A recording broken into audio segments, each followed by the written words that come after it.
Every 4 years in the United States, we have a nationwide event that lays the groundwork for the following 4 years. People go in and vote for whomever they want before the voting booth closes. That's right, we're talking about the upcoming presidential election. But before this process even occurs, party primaries and caucuses take place and lead up to the second most important decision, the party nominees. But who's going to be the Democratic and Republican nominee? Let's find out.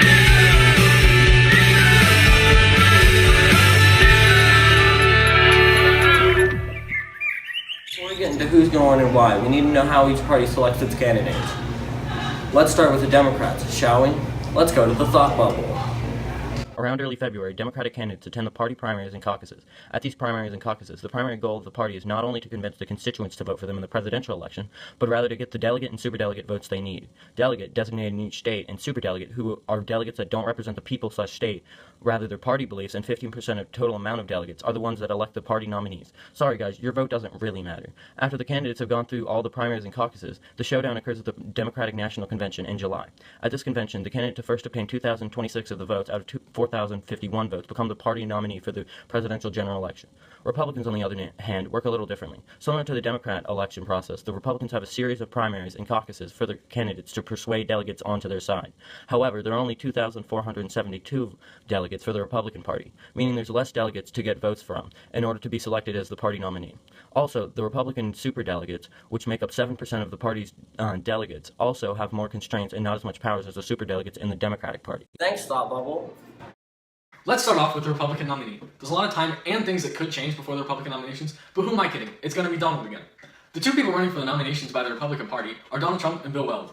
Even though there are two possible outcomes for the Republican nominations, sorry Weld, don't think it's your time.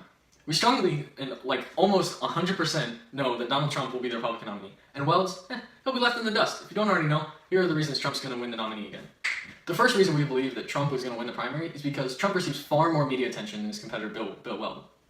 The media focuses so much attention on him that about 32.7 hours of weekly news coverage concerns topics and issues raised or caused by the Trump administration.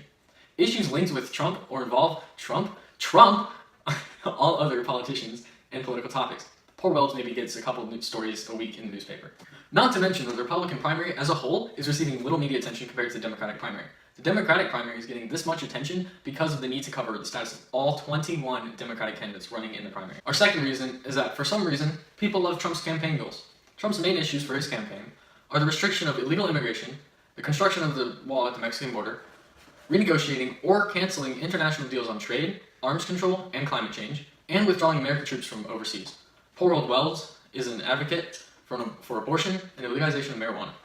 Since his campaign revolves around issues that go against general Republican view, many Republicans probably won't vote for him. The third reason that we believe the incumbent Donald Trump will win the primary is because he has the power to very easily raise funds. His campaign currently has $30 million with $40.8 million in the bank, which is exponentially greater than any candidate up for election. Last year, which was a non-election year by the way, he raised $45.8 million for his 2020 election. President Trump's committees in the Republican National Committee has raised over $75 million. To sum up, Trump is mucho rico. Well, William, he's just a pauper compared to Trump, since he has only raised $12 million. The fourth reason, which is a pretty paramount detail, is that Donald Trump is currently the incumbent president. People have also seen what he's capable of and what he can do as president. President Trump's constituents know that he's exercised power to push for public policy in the past. On top of that, due to the fact that Trump is the incumbent of president, he's widely supported by organizations around the nation. Sorry, William. Being governor just ain't enough. Finally, and most importantly, people all, by a good margin, favor Trump over Wells. Just look at this. Look! What do you want me to say? People have spoken. Sorry. Let's move on to the interesting nomination, the Democratic one. Oh boy. That's 1, 2, 3, 4. A few moments later. 21. That's 21. Who knew 21 Savage was going to predict the number of candidates in this race? 21. 21. That's A lot. a lot. We need to put 21 as one of them horse-based journalists. Ain't that right? But I see one candidate that is looking like the probable Democratic nominee in the 2020 election. Also, he's probably the only one who's going to have a chance of taking Donald Trump one-on-one in the ring. Rogers walking to the podium. Let's find out together, shall we?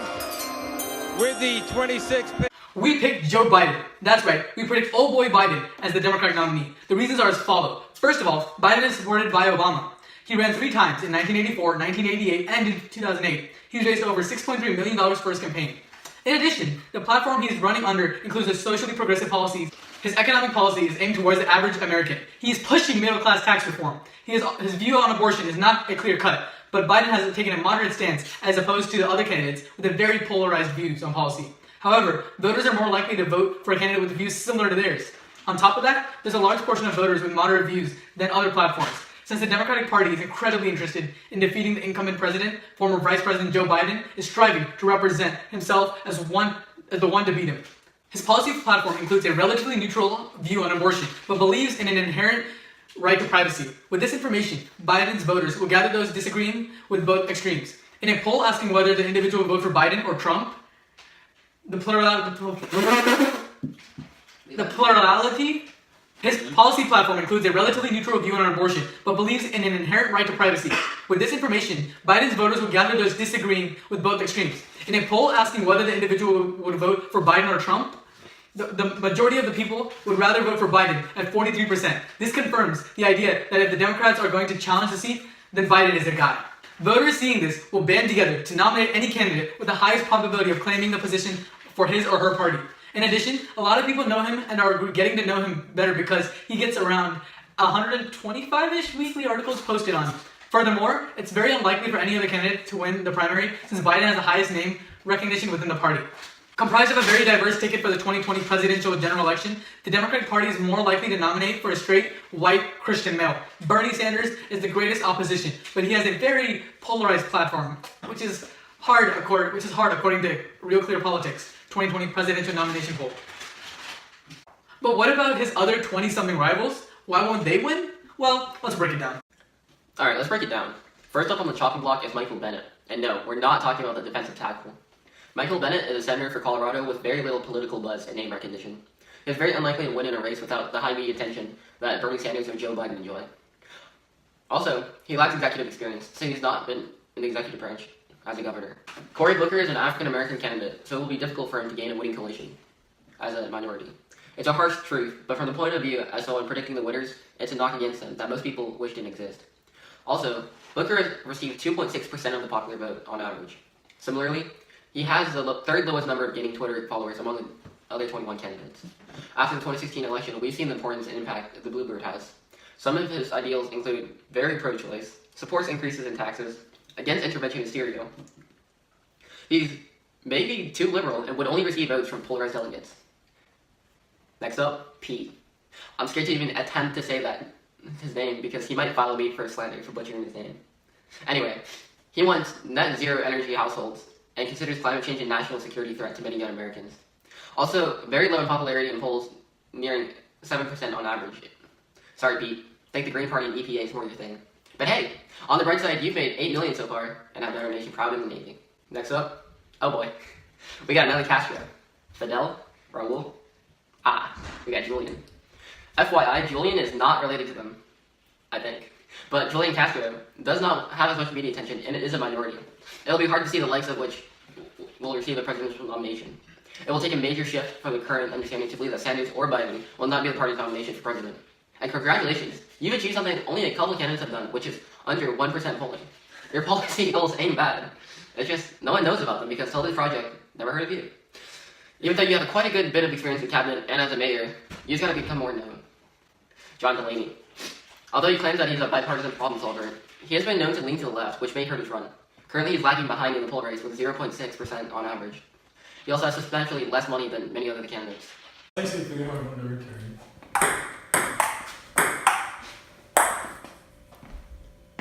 Tulsi Gabbard, another female candidate for the presidency. Keep in mind there is yet to be a female president. Will she be the first? Probably not. Gabbard is currently averaging an astounding 0.8% in the polls. That's a little lacking compared to Biden's modest 41.4%. That's not too bad. She's neck and neck with Castro.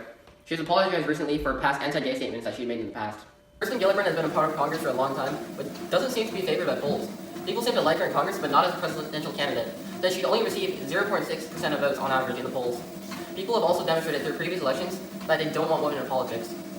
Kamala Harris could potentially create history if she's elected, given that she is a minority, and especially as a woman.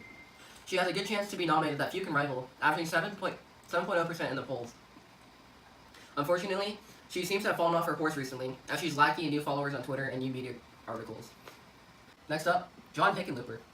Who is he? Exactly, no one knows. This research receives so little media attention, and he's only made $2 million in campaign funds, and which is very little compared to big candidates such as Joe Biden and Bernie Sanders. And he's only secured 0.2% of poll votes. Inslee, a two-term Washington state governor, pushed for climate change policy. This is also the centerpiece for his current presidential platform. Unfortunately, Inslee only has $2.25 million in funds raised for his campaign as of March 30th. He's only averaging 0.6% of votes in the polls. Okay, Amy Klobuchar is a Minnesota senator who was seen as a hero for being a firm anchor during Brett Kavanaugh's confirmation hearings. Although she champions legislation to fight against opioid and other drug addictions, she's unlikely to win, unfortunately, due to being a minority, and especially as a woman, and she's getting very little media attention. She's only averaging 1.4% of average votes in the polls. Donc j'espère qu'il y aura du joli stuff à l'intérieur. Voyons voir ça, puisqu'ensuite il faut qu'on retourne. Wayne. Sorry, you ain't no Bruce Wayne, no Batman. You can't save the day today. Your biggest goal for office is to cancel $1.5 trillion in student debt. That's a big number. And how are you going to do this? One, if no one knows how much you made towards your campaign. Two, that your name hasn't appeared on the polling charts. This is tougher since you're a minority, but if Obama can do it, you can do it too. No, I'm joking, you got no chance. Oh, hey. Seth Moulton. He's really determined to push Donald Trump out of office right now. And he's really pushing his military service as one of his central points of his campaign. But Seth, you don't have any support from the public and you're irrelevant to the media. I'm sorry, but you and Wayne can both put together. Or something like that. Oh, hey, you guys are everywhere. Beto O'Rourke. He's countering Trump with his immigration reform policies. He also wants to create legislation policy for the highly controversial issue of marijuana to legalize it. A new policy for rural hospital access. O'Rourke is not a candidate to be forgotten with his 4.4% average in the polls. And the success he finds can be directly credited to his appeal to younger Democrats with his frequent social media live streams, which raised him an astounding $9.4 million for his campaign. You're getting to be a big boy. Tim Ryan. Yeah, he's got pretty good Democratic ideals and experience, except the man changes his views pretty often. He actually opposed abortion rights, and then he reversed his opinion and said that it's a personal choice. Like, Timmy, you gotta stick to something.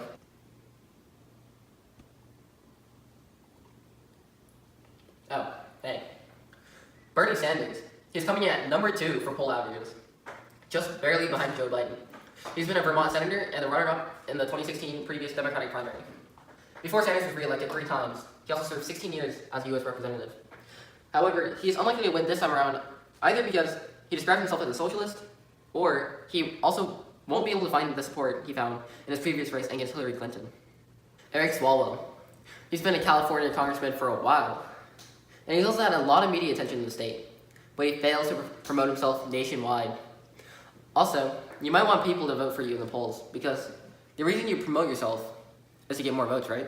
Is a prominent political figure and a Massachusetts senator. She is extensively prepared for a presidential bid, focusing on income inequality, the middle class, and political corruption.